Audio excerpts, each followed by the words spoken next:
Learn, speak, grow. From English Companion. Did you know that one small word has been used in some of the most famous speeches ever? I mean it. Martin Luther King Jr. said, "I would," many times when talking about dreams and possibilities. And suddenly, it wasn't just grammar anymore, it was vision, right?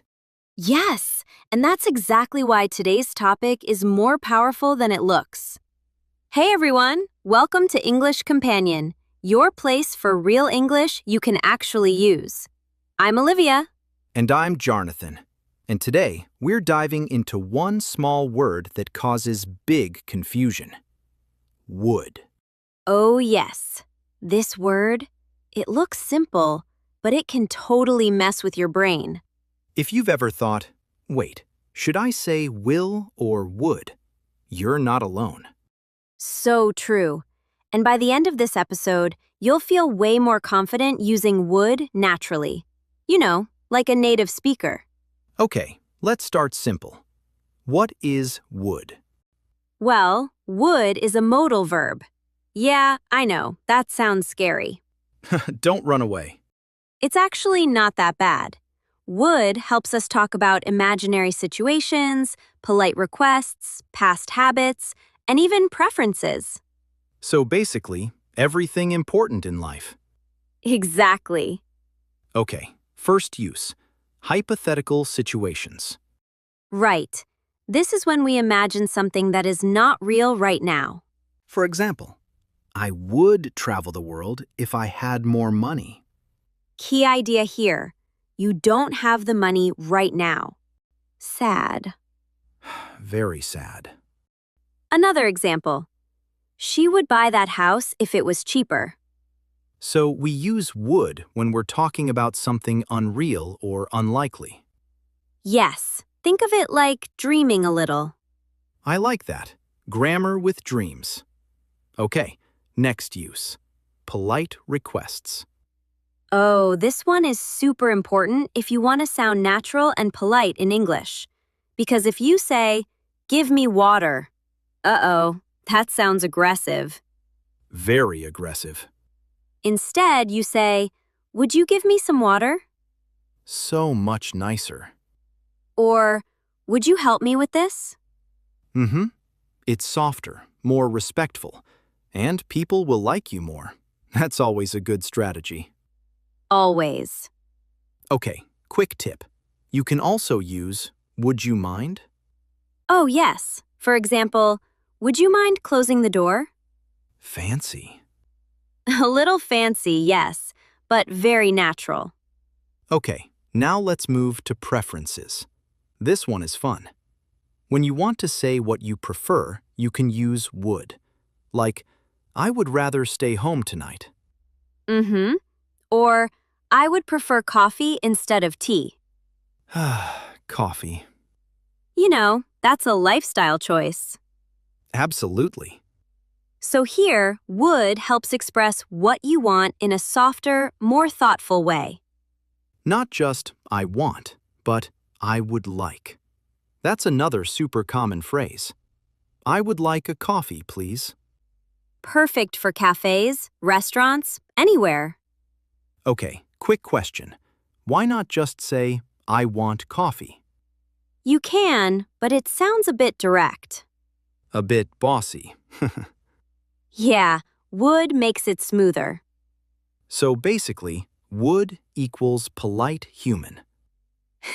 Yes, that should be in a textbook. Okay, let's pause for a second. If you're enjoying this episode so far, don't forget to like the video and subscribe to the channel. And stay with English Companion for more real English every day. All right, ready for something slightly tricky? Always. Would in the past. This is where people get confused. But don't worry, we'll keep it simple. So, would can describe repeated actions in the past. Like habits? Exactly. For example, when I was a child, I would play outside every day. So it means you did it regularly in the past. It's similar to used to, but a bit more storytelling.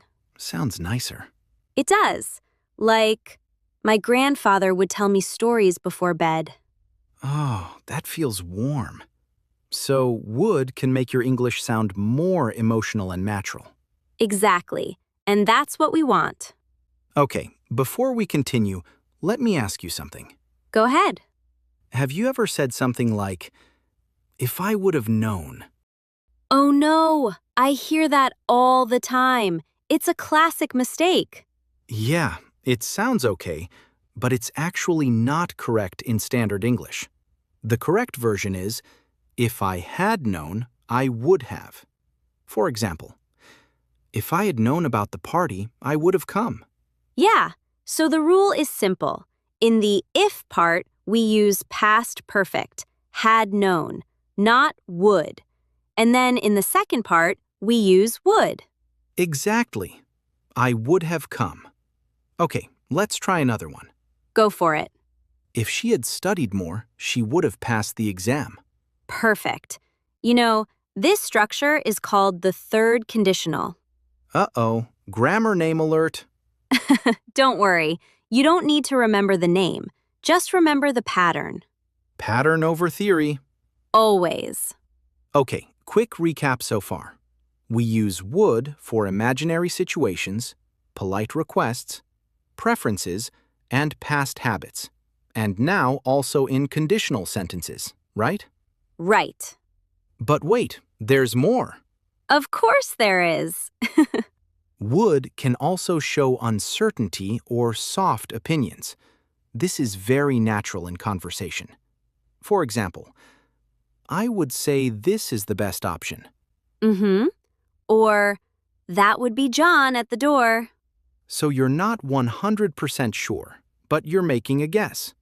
It sounds softer and less direct. English loves being indirect. It really does. Okay, let's make it more real.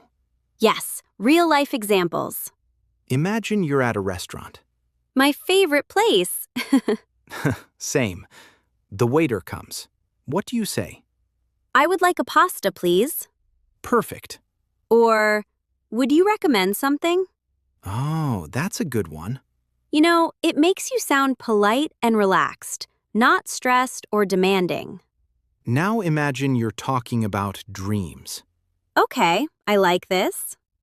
I would move to Italy if I had the chance. Or, I would start my own business. So would is perfect for future dreams that are not real yet. Yes, it gives a sense of possibility. I would go to the gym if pizza didn't exist. That's a real struggle. Very real. Or, I would wake up early, but my bed is too comfortable. I feel that. So you see, we use would to talk about these funny, relatable situations. Okay, one more important phrase. Let's hear it. Would you like? Oh, yes, super common. Would you like some tea? Would you like to join us? It's friendly and inviting. And very natural in daily conversation. Okay, let's slow down for a second. Take a breath. You're doing great. You really are. Learning grammar like this, step by step, is the best way. Not memorizing, but feeling the language. Exactly. All right, before we finish, quick reminder. Don't forget to like this video and subscribe to the channel. Stay with English Companion for more simple and real English. We've got you. Final question for you. Yes, time to interact. If you could do anything in the world, what would you do? Ooh, I love that. Write your answer in the comments and try to use would in your sentence. For example, I would travel the world.